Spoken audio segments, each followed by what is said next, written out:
Welcome back to World Crisis Radio. We're just talking to Phil Berg of Philadelphia, the alpha birther, according to Philadelphia Weekly. So, Phil, can you just repeat the sources on that special White House office? It was done on the, I'm not in my office now, but it was done on the Dr. Laurie Roth show, R-O-T-H. So, I hate sending people away from your website, but if they check that out, it's a Doug Hartman, I think, I'm not sure, and a Judith, I can't think of her last name. She's from the Canadian Free Press, but both of them have investigated this for the last 8 or 9 months. And I've confirmed it from another source, too, but I wouldn't be surprised. There's an office in there just dealing with this birth issue. Anything comes up, they're out there trying to counter it, and that's where the pressure has been placed from that office on the various executives of the major networks not to cover this story, which makes sense if you think about what happened with Lou Dobbs recently. He was talking about on the TV, and the head of sort of squashed it. He said not, but Lou hasn't really talked about it recently. He does talk about it every day on his, or many times still on his radio show in the afternoon, WOR Radio in New York. But the Laurie Roth show is the way to do it, and I was just on there this week. Starting next week, I'm going to be on every Monday from 6 to 7, I think, Eastern Standard Time. It'll be so Laurie Roth, R-O-T-H, Laurie Roth radio program, and Canadian Free Press sounds like they're of interest too, huh? Yes, and you know what? Everyone should have the interest in this. I mean, think about it, everyone. Remember, this is a cover-up now. And what is he hiding? This stuff should be out. He spent over $1 million. He's obviously hiding something. And people around the world are laughing at us. And this is a very important topic.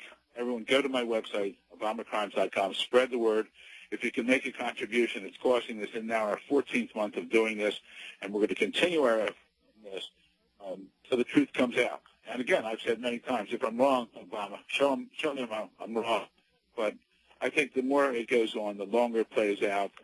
It's obvious that we're not wrong. And when all is said and done, in my opinion, Barack Obama, actually Barry Soetoro, Michelle Obama, Howard Dean, the former head of the Democratic National Committee, other officials of the Democratic National Committee, senior campaign officials, and now senior administration officials who all know about this, should be subjected to our criminal justice system, tried, and those convicted should go to jail.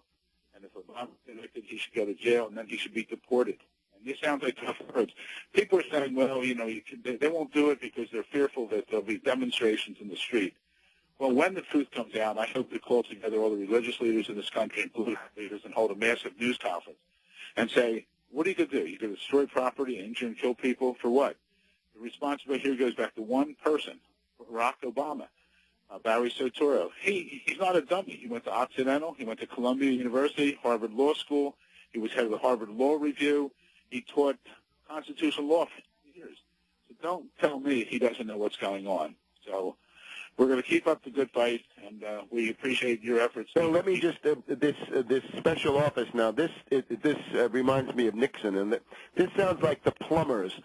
The plumbers, of course, were the special in-house White House unit that was supposed to stop leaks from the federal government. Of course, it turned to other things. Now here we have a combination of the plumbers and the enemies list. In other words, a special bureaucracy in the White House which reaches out to threaten and intimidate the press, and the press isn't reporting it. And we've got to turn to the Canadian Free Press and Laurie Roth radio show to get what these media characters should be reporting. And MSNBC should say, today we got a threatening phone call from the Obama White House that we should stop talking about his birth certificate.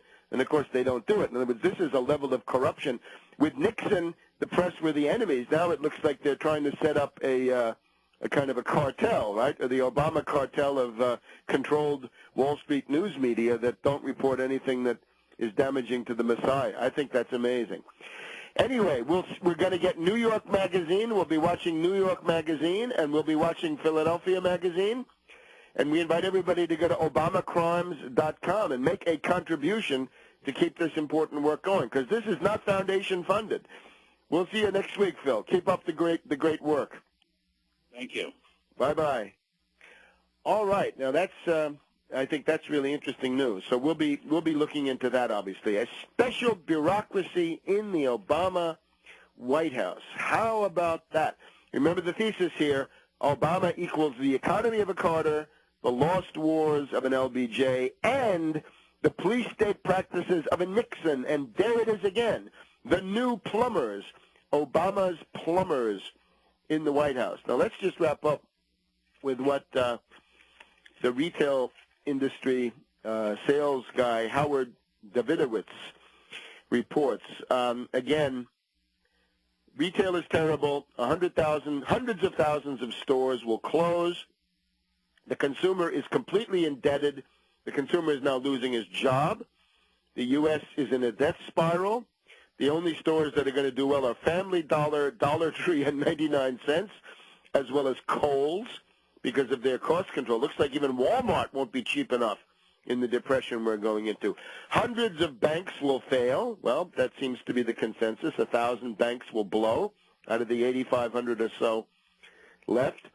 The banks, says Davidowitz, are holding tons and tons of toxic assets. This is the Elizabeth Warren report, that the toxic assets are still kept on the balance sheets, but off the balance sheets of these banks.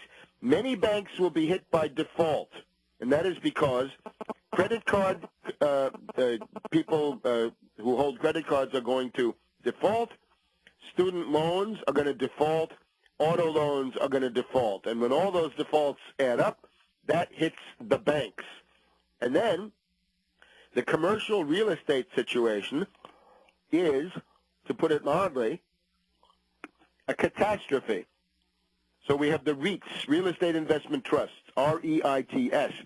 A couple of these REITs have been on the verge of bankruptcy. Vornado and Simon Properties, they have found financing in order to survive, but other REITs will not be so fortunate, and they will go down.